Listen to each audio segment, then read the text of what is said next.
నాకు ఆ డబ్బులొద్దు, పాడు వద్దు. చేసిన తప్పుకి నన్ను క్షమించండి చాలు. ఏమైంది మీకు? ఎందుకు ఇలా మాట్లాడుతున్నారు?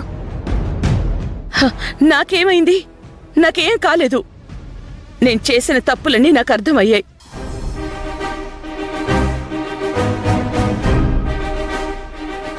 ఇదిగో రాఘవ, ఈ విషయాలన్నీ ఇంతటితో మర్చిపో. నేను నిన్నేమీ అడగలేదు, నువ్వు నాకు ఏమీ ఇవ్వాల్సిన అవసరం కూడా లేదు. నా కోడలు నా ఇంట్లో ఉండి కళకళ్ళాడుతూ తిరిగితే చాలు. అంతకు మించి నేనింకేమీ కోరుకోవట్లేదు. ఈ మాట చెప్పిపోదామనొచ్చాను.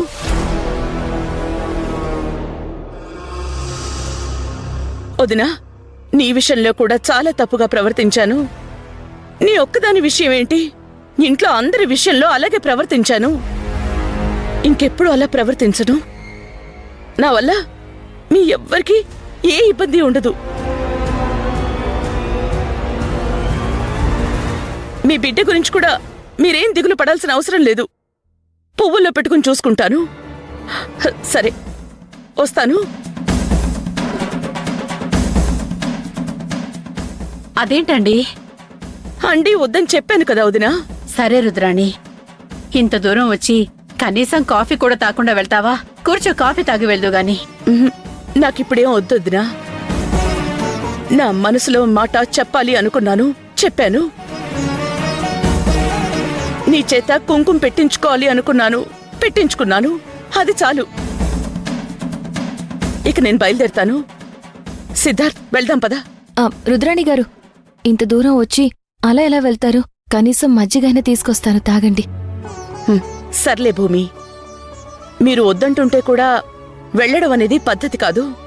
ఆ మజ్జిగేదో ఇవ్వు, తాగేసి వెళ్తాను.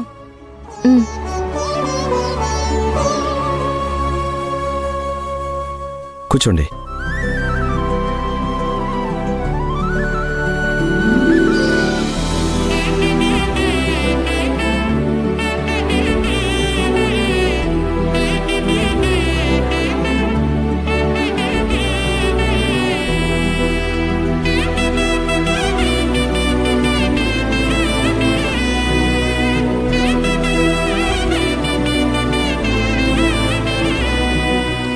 ఏమైంది శౌర్య? ఎందుకు మీ అత్తయ్యగారు అలా ఉన్నారు? ఏమో వదినా, రాత్రి నిద్రలో ఉన్నట్టుండి ఉలిక్కిపడి లేచి తప్పు చేశాను అని అరుస్తూ పెద్ద గొడవ చేసింది. ఉదయం లేచిన దగ్గర నుంచి అన్నేం చూడాలి, వదిని చూడాలి అని గొడవ చేసి ఇదిగో ఇలా తీసుకొచ్చింది. సరే, ఏమైందో ఏంటో అని మేం కూడా వెనకాల వచ్చాం.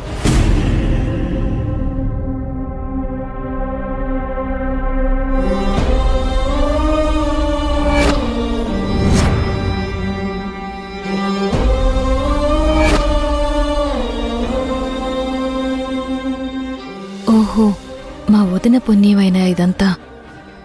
అక్కడున్నా కూడా ఈ ఇంటి సమస్యలు తెలియగానే వెంటనే పరిష్కరించిందన్నమాట.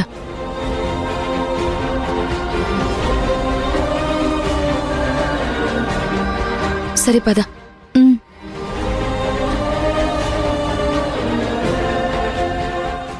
తీసుకోండి.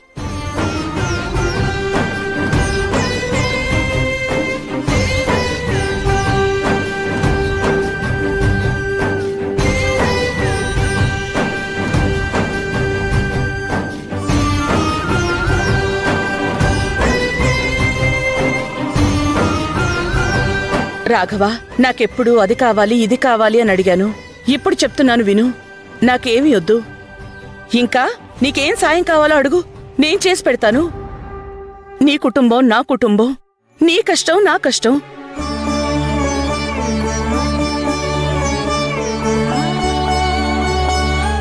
రాఘవ, వస్తాను. నమస్కారం అన్నయ్య. వస్తాను వదినా. సరే వదినా. వెళ్ళొస్తానమ్మా. జాగ్రత్తమ్మా. వెళ్ళొస్తాను వదినా. సరే, జాగ్రత్త. వెళ్ళొస్తానన్నయ్య. మంచిదమ్మా. వెళ్ళొస్తాను నాన్న.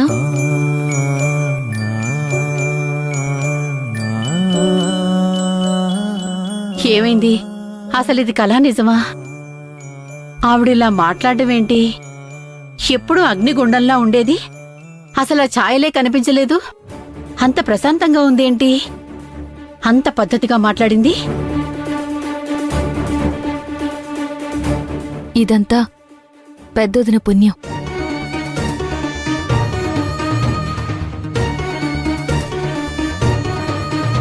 ఇంటి పరిస్థితి ఇలా ఉందని సాయం చేయమని రాత్ర వదిన దగ్గర దండం పెట్టుకున్నాను.